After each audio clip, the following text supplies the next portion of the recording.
The epic and unbeatable at Scrabble. The Nerds with Attitude! Welcome to the N.W.A. Nerds with Attitude. I am Shin the Hero, and I am joined by Flores, Bloom, N.W.A. How you doing? I'm doing okay. I'm doing great. How about you, man? You doing okay? I'm good.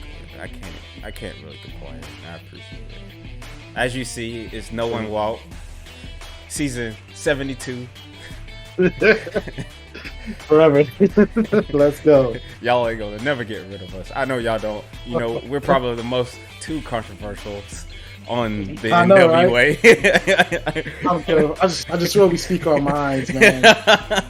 We're not like, you know, we don't care what the majority says. We're gonna say what we think, and that's it. Yeah. So, as you saw the title and the thumbnail, which in the comments down below, we're trying something new with the thumbnails. I'm working real hard to try to make these look nice for you. It does work real hard because somebody real please quick, tell me. I cannot figure out how to do a good thumbnail to save my life. All right, Walter does all the thumbnails because he's godlike with that shit. I am awful. I try. Dog, I literally raged one day about these thumbnails. I was like, man, fuck this shit. And I just stopped. So down in the comments below, tell me if you guys like the thumbnails or if it's eye-catching or not. I don't know what people be liking nowadays, but I mean, we're trying this right now because I think it was nice. I think it's nice. I mean, you saw it in the Bale video and everything like that. But anyway, we're talking about Vox, the Legend of Vox Machina. Not a lot of people were talking about this. Granted, no, I didn't see a lot of people talking about it either. Granted, this was greenlit for a second season before the first season even dropped. I know, right? Which was surprising. I mean, it is. So, for those who don't know, Vox Machina is the name of a group from Critical Role. It's from a D&D campaign. No, this is not the first D&D anime or animated project that ever was produced. This, I would probably say, this is the most popular, but there's been other D&D campaigns. I can't think of anything off the top of my head. I really want to say the Legend of, it's like Captain not Legend, it's the Galactic Heroes, I think. I want to say that's a D&D campaign. There's a couple of D&D, and then not to mention there is a Dungeons and Dragons cartoon show from the 80s. So there's that. But this is the most popular. I didn't know that. This is the most popular one because it's from Critical Role, and it's a very, very popular D&D campaign-centric show. So the first, well, actually, I can't really say the first 12 episodes because the first 2 episodes of this show aren't even in the you don't even see that in their D&D campaign. It's like a prequel. It's like what they were doing because it's a live event type thing. They play in front of almost a live audience and stuff like that. And it's videotaped and all that junk. Right, it got real big, and it's what made D&D big too. If anybody knows about all that junk, I'm not. I have knowledge about it, but I'm not a nerd on this stuff. I think I played D&D like twice. He's not a nerd. About it. I think I played D&D twice, but episode 3 to 12 is like the first arc of their first campaign and all that junk. As you know, we always do. We're just gonna give us our quick opinions on the show whole because it just finished. The last 3 episodes just aired yesterday, so it just finished. It's still fresh in our minds, and we're just gonna give you that, and then we'll go into spoilers, stuff we didn't like, because it's hard to really talk about the show without spoiling it. Well, yeah. So we'll give our quick 2 cents on it. I am very interested in what Noah thinks about the show.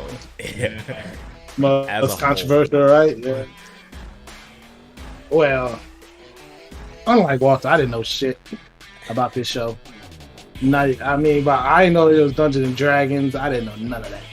He was like, yeah, it's based off Dungeons and Dragons. They got all this. And I was like, really? Oh, Didn't know that, but so I went and I guess blind. I thought it was just a regular animated show. It's new. We're gonna watch it. I thoroughly enjoyed the Legends of Vox. Oh, really? I did. I'm looking forward every Friday. I was like, man, when they gonna update this shit? Let's do it. Wow. I did thoroughly enjoy it. I like the comedic moments and then the serious moments. They blended well. You know. I liked the story. I liked the action. Everything was good. It was animated beautifully, especially the last 2 episodes. The last 3 episodes, you could tell that's where they put all their budget. All the budget. You could tell. Blow their mind.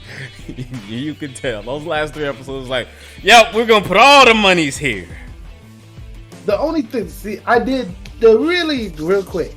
I don't want to get to no negatives, but at the beginning of my thing. But the only negative I had, they fixed for the show. So I was like, all right, cool, bet. Since they fixed it, I really don't have no negatives. But yeah, I enjoyed it. I enjoyed all the characters. What was the negative? I did. The negative was they started the whole campaign with the dragons thing. Yeah. And they went totally left doing this other thing, and I was like, what about the dragons? This shit was bothering me the whole time. But I guess that's what season 2 picked up. Yeah. Season 1, the dragons come. I was like, what? I thought they was trying to prove their innocence with the dragons. I was like, what about the dragons? Like this other thing happened. It was like, yeah, man. They did solve that though. I mean, they solved that too. I know, but I thought there was. See, in my head, I was like, wasn't there more than just that one dragon? Isn't that what that guy said? What about the dragon problem? These niggas are slaughtering people. But then they went and did the other thing. I was like, alright, that's cool, I guess. I ain't mad. So, that was my only thing, but then I guess they had to prove their innocence before they could even do the dragon thing. Yeah. It was cool. It wasn't like a big negative, but that shit was bothering me every episode. I was like, what about these dragons though? But that was my only negative. But everything else, I enjoyed all the characters. I didn't hate nobody out the whole group. I really enjoyed the show, man. It was probably, I didn't expect me to like the show, as I did. Because when I watched the trailer, I was like, man, it doesn't have all this cussing, all this gore. I was gonna ask, were you okay with all the adults manner stuff with the cussing, the gore, the blood, and everything? See, when I watched the trailer, I thought that's what that show was gonna be about. It was gonna have terrible jokes. It was just gonna be super bloody. I'm not gonna care for none of these characters. But it was the opposite. I didn't, I really don't mind gory shows. I really don't care. But when your show, I just don't like adult animated shows when that's what carries the whole show. They're just this type of nasty joke, this type of nasty joke. All these characters do is cuss. It's just gory for no reason sometimes. You know what I mean? Yeah. But this show made me care for the characters. The story was cool. The action was cool. The animation. It's a really good show. I really don't have no negatives about it. Fun fact, all the voice actors, at least of Vox Machina themselves, they are a part of the D&D campaign. They are in the D&D campaign. Really? So they're voicing their characters they play in the D&D campaign. Really? Yeah. Hey, they did a great job. The voice acting. There's some pretty popular voice actors up in here too. Yeah, it's a really good show. I'm surprised nobody's not talking about it. I think it deserves to be talked about. I think the reason why people aren't really talking about it too much is because the Critical Role campaigns are, I guess, all for attention purposes, better than this. And I guess this beginning an animated thing, this is more appealing to. This is why I was surprised about. For someone who didn't know anything about it being you just going in as a show. Some of the people who are into the Critical Role campaign and every Critical Role as a whole, they don't like the show. They didn't like the show. There's a lot of people been trashing the show, at least from what I saw, reviews and stuff like that. It's been mediocre and whatnot, and I can move into mine.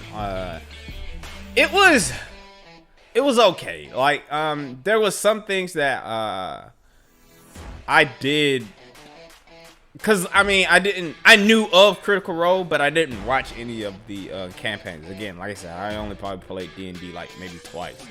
Watching this show though didn't make me want to play D&D again. I want to do something, but it was those first 2 episodes, even the 3rd episode, it was pretty bad. Even the first episode was god awful for me. It was real boring. Really? Yeah, like those first 2 episodes, like the lore it was kind of like, you know how you had said you know how you had said how Jujutsu Kaisen was fast. This was like a breakneck speed for me. And it felt like, especially the first 2 episodes, they were trying to shove so much about these characters instead of allowing the show you about the characters. I understand that. I also got something to say about that. I got you. Yeah, I understand that. I understand exactly what you mean. And it seems like the only reason why I know about it is because I got a homeboy who loves this stuff. He loves this. And the only reason I know about what the characters are and everything is through him. Here, it wasn't really. It felt like a D&D campaign. It's just like the lore bits, everything. For instance, like when shit was going down, like it was an okay show for me. We're finna get into spoilers because I can't explain this without going to spoilers. We already did spoilers. I told that in the season with the dragons. I mean, spoilers. It's hard to spoil something that's already happened. This is like watching the anime to people who already read the manga. That's what this is. Yeah. This is basically what this is. The manga is already out. Go read it or go watch it. But like, for instance, when they were in that castle and they were getting bodied by those reaver things, the regular people were getting ripped to shreds. Or by the shadow things, the shadow creature things. Yeah.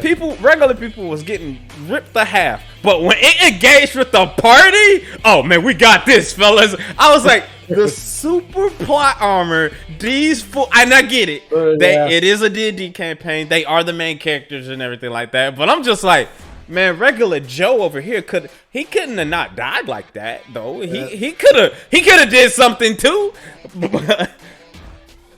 There was stuff like that bothered me. There was like no character growth in here. Like all the characters were the same, except for I would maybe except for the gnome chick. Shoot, Pika. Yeah, Pike. Ooh, Pike. Yeah. Ooh, yes. Yeah. She kind of grew, accepting herself, being with her friends and all that stuff. But like everybody else was basically the same, except for maybe Percy when they got that demon out of him, and that came straight out of Compton. I'm just like, so you know what reminded me of about the demon is about I'm gonna botch his name, Hosoda. Yeah. His movies, you think it ends with something else? That's exactly what I thought of. I was like, oh yeah, this shit. Let's do it. All right. And that just like, man, I just was like, man, at first I thought that was the character that Matt Mercer, he's the DM of the show, of the campaign, Critical Role campaign. He's also a voice actor. He's a decent voice actor. He's the voice of Tigra from Thundercats. Oh shit. But I thought that was the class that him and this other dude had made, but no, Percy's just a regular gunslinger, just got a demon with him. He's just chilling with a demon. Yeah. And I just like, well shit. And it doesn't really it don't really explain. Yo, dog, he wanted vengeance. I get that, but the demon just came up, was like, yo, dog, I got you, homie. Cuz, listen, that was the demon of vengeance. Hey, I'm trying to make it make sense, man. Hey, he had a demon, man. We all got demons. His demon was vengeance. It's a metaphor. And I guess, man, like, it was just some stuff that I just couldn't get over. The main thing, okay, I guess I did think of the negative. The main negative, I guess a negative I have, it's 7 of them, right? Yeah. I think every show I ever seen that had like 7 main characters and they're all in the plot struggle with character development. Yeah. And making sure that character is involved in the show somehow. Because there's only so little screen time and it's 7 of them. Like, I think Final Space had this thing too. There's so many in their little team that there's so little screen time. They can only focus on so many characters. That was one of them. We'll get into Final Space another day, another time. But that was one of the things I really hated about that show. I think Vox made it's so hard to only this character can have character development, and we can't do nothing with this character because we just don't have the time. It's what One Piece is. It's what the creator does of One Piece. There's so many crew members that usually they split up into 2 things. Yeah, but like the difference between that is with One Piece, there's sole arcs for one crew member and everything. Yeah, like I know. So we get that. We get that. For this, they were trying to cram like the first arc of a campaign into one, because like you got Grog or Slaw, what the half giant dude. You got him. You got him. He's basically just freaking Drax from Guardians of the Galaxy. That's all he is. That's all he is. I'm telling you, man. Shows struggle when they have a lot of characters in so little time. So little 24-minute episodes. I think every show struggles when you got so many characters, unless you really you have time. I think push out the story. I think this, instead of being 20 minutes, it should have been like 40 minutes. Yeah, they probably would have got a little bit more in. I think maybe they should have started the show off with maybe we see how Vox Machina form. We see why all these different type of people are in this one group. Maybe it would have made the show better, but because it just started. And it goes off of for someone watching it, just the audience, and not knowing about the D&D thing. It is one of those things in the back of your head, how did all this unruly lot come together, become friends and all that junk? How did that happen? But at the same time, me knowing it's a D&D campaign, this stuff happens sometimes. You don't get no intro. They just already know each other automatically. So it's not like a thing. It's not like a negative I have. It's just maybe it would have made the show better, and it gave people time that don't know about the D&D to more time to like the characters, to actually enjoy the characters. Yeah. I mean, the most character development that happened was with Percy, Pike, and maybe Keyleth.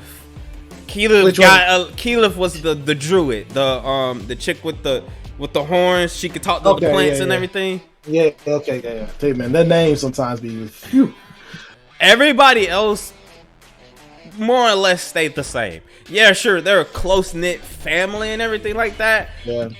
But I mean, and that man Scanlan. I figured you would hate Scanlan. I thought you would hate Scanlan. I thought he was funny. He was. I liked his power. He thought it. My favorite moment, real quick, was him. Episode 1, we was let me introduce everybody real quick. He broke out his song. And then he realized he was getting carried away when he started auto-tuning, rapping. He was like, okay, my bad. I liked him, man. I liked him. I didn't dislike nobody. I also enjoy, from what my homeboy was telling me, the whole show is basically true. It's basically animated form of the D&D campaign. They changed nothing for the most part. They probably got heat if they changed something. But the thing that you remember when Pike left and went to the temple? Yeah, there's a end game reason why that happened. So what happened was the chick who plays her, Ashley Johnson, I think that's her name. Mm-hmm. She's the voice of Ellie.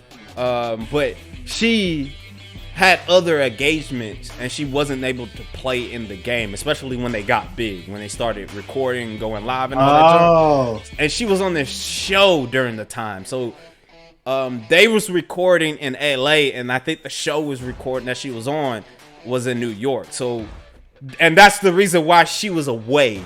Pike went away to that temple, and when she showed up in that episode as a projection, astral projecting herself, she had Ashley Johnson showed up that day, and that was the in-game story reason why to put her character back into the game and everything like that. Okay. And then there was other stuff like I was figuring, I was like, oh, he must have was rolling bad. For instance, that part where man, I forget the elf guys, the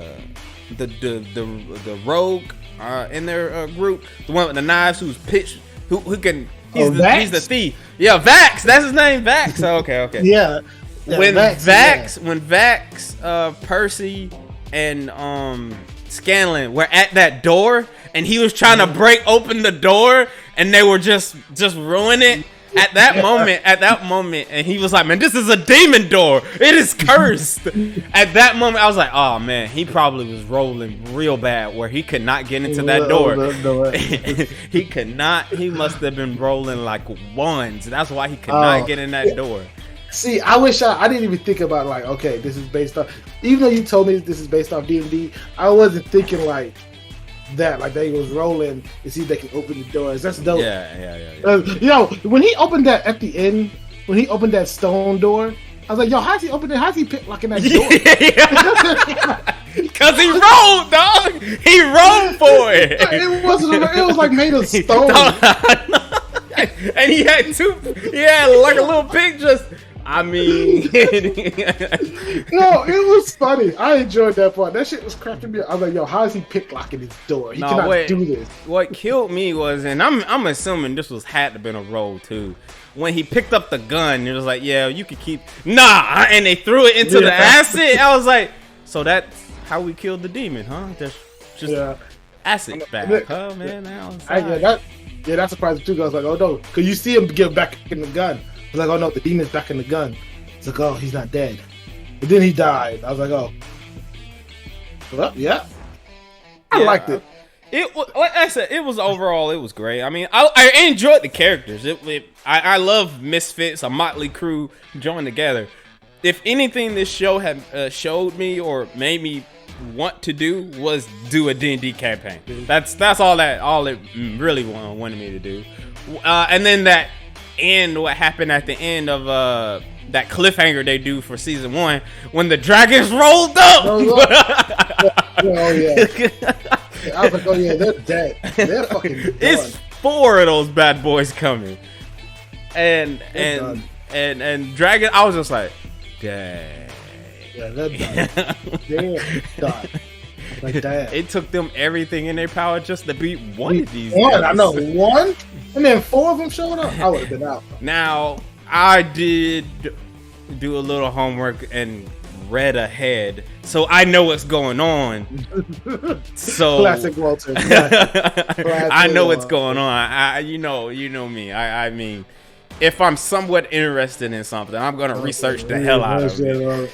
I'm doing everything in my power not to read the manga for My Dress Up Doll. Oh my god, it's the best anime. A video. Look forward to a video for that. But it's the best anime this year. Is it? The year just started. It's the best anime this year. This season, anyway. My Dress Up Doll. Yeah, My Dress Up Doll. But overall, man, I would give it out of 10. As I said, it was I wouldn't say definitely boring, but it was a slog and a crap fest in the beginning. But it peters out to I guess greatness towards the end, and I really enjoyed my watch though, because it is a great binge, and I like how the fact that they didn't put all 12 episodes out at once. Yeah, me too. And I like to see what's going to happen in the second season. For what my homeboy was telling me, in the second season, we'll get a little bit more on Vox's sister. Vex. Yeah, the sword that Grog got, you're gonna get a little bit more on that. On that, yeah. And you're gonna get something on Scanlan. That's what. And then there's a dragon that shows up. That's what my homeboy had told me. Yeah. But other than that, I mean, I'd give this a cool 7 out of 10. In all honesty, 7 out of 10. Yeah, Dang. I give it a 7 out of 10. I mean, because like I said, there's still some stuff that I necessarily it don't sit well with me, and I get the whole. I still don't understand why you gotta cuss to make it be funny and whatnot. And then some of like the plot armor these dudes had, like, he would kill me. I was never worried for the part, even when Keyleth, and I think Keyleth is like the best character out of all of them in my opinion. She's my favorite character. Even when Keyleth died, quote unquote, I was like, man, you gonna be alright. You good. Roll over. But it did hit me. It hit me in the feels when she rejected that man. She was like, nah, man, not right now. And I was like, dang, homie. You always got the shop keep, though. You got the shop keep. You good. But yeah, I give it a 7. I give it a 7. I thought she was done when Pike had like disappeared. I thought he's dead. She came back because she was a god, though. Yo, she came back like, let me solo these zombies for y'all since y'all struggling. But I was like, all right. I wonder if she didn't come back. I wonder like if she didn't come back in the D&D, but they just died right there. I don't know. They was gonna lose. But I mean, that's average. That's a pretty good. Like I said, there's still some stuff that don't sit well for me, personally, and the really slow start. Even though it had a great finish, the slow start still kind of hits me and everything. And it's more of a personal thing to me. Every time Scanlan opened his mouth, I just envisioned Donatello from the 2003 Ninja Turtles, because that's the voice actor of Donatello. Oh my god! And I was like, Donatello wouldn't do that. He wouldn't. Oh man, that's great. I am bad. What you give it? I enjoyed the show, man. I really want to give it like a. I really had no bad things to say. I'll give it like a 9 out of 10, honestly, man. Right. I'm looking forward to the second season. Too. This shit surprised me. I really thought I was gonna hate it. I was like, oh yeah, I'm gonna watch this show and like just. I told myself I'm gonna watch like the first 3 episodes and then like stop and then just wiki the rest. But I didn't, man. I enjoyed the show, man. I enjoyed everybody. Percy was my favorite character. Oh, you like Percy? I did. I liked him. He was just like, vengeance. I thought it was cool. My thing is, though, I don't know why he put on the fucking mask. I don't know what that shit did for him. I don't know what the mask did either. And then and then when he be randomly getting, it would have been better if the mask like materialized over him and it was part of the demon. Like when he had the mask, that was the demon. Yeah. But it was a legit mask that they was taking it off, and I was like, what is the point of this mask? I don't understand. Hey man, I thought that was like his power. Yeah, I did too. The demon. I was like, yo, this man is dope. And then the gun thing. Yeah. Like, yo, I thought this shit was cool, but I don't know. I don't think he's my favorite character no more since he's just a basic nigga with a gun. Like, he don't got no magic. He's literally just shooting things. Hold on, let me reload real quick. And that's another thing, yo. That gun was a 6-barrel gun. When the demon took possession of him, he was just shooting and not reloading. I was like, this nigga. It was magic. It was magic, dog. He's not reloading. There's 6 chambers in that gun. He has 6 bullets and he has to reload. This nigga is cheating. I was like, it's cool though, I guess. The demon's magic reloaded in this gun. I was like, cause that's the regular gun with 6 bullets. Because you see him reloaded throughout the show. Yeah, you do. But that one part, he was just boom, boom, boom, boom. I was like, nah, this nigga cheating. He ain't got no extended clip on that thing. I mean, I would say this. It was funny when Grog was like, "You shot me," and that man was like, "My bad." He was like, "I forgive you." And I like the genuine, like when they don't know, like when what's his name, Grog? Yeah. When Grog like really doesn't understand, he like the fuck. I like that because that's like one of our reactions. The fuck happened? Like, I thought that was cool. Yeah, I did enjoy the show. Well, down below, you tell us what you thought about the Legend of Vox Machina. If you're looking forward to season 2, if you're gonna watch season 2, if you think we're just wrong, or if you got a D&D campaign that your brother can jump in. I want to be a common writer. That's what I want to do. I want to be a common writer. As we always say, show your attitude. You wonderful, beautiful nerd. Deuces. Deuces.